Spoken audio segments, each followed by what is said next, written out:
So guys, hindi naman sila maliligo, pwede namang hindi mabasa kung gusto nyo sumakay dito sa balsa. So, pa-picture taking lang doon sa malapit sa waterfall. So, very nice guys.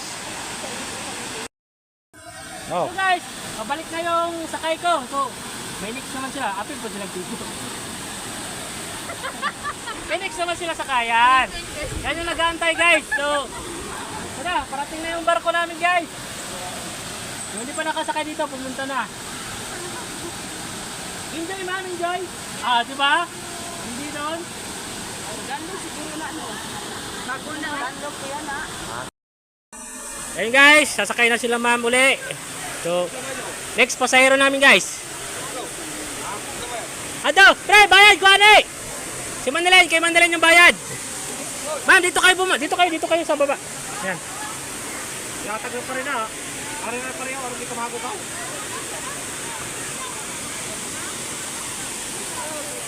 Ayan guys, sasakay na naman yung pasahero ko kasama yung tour guide nila. So,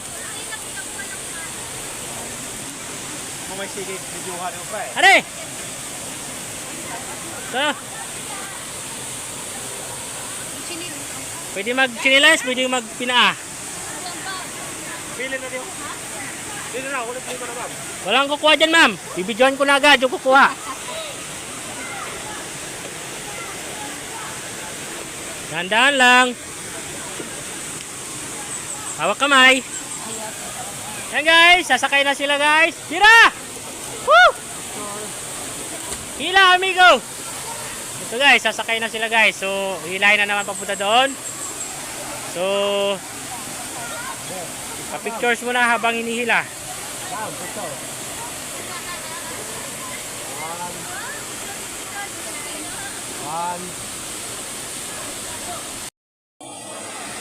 Hello guys, ganito kaganda doon magpa-picture sa gitna guys. So, kung hindi pa nakakasakay ng floating bamboo dito sa Kambugahay, so pwede na kayong pumunta dito guys at magpa-pictures.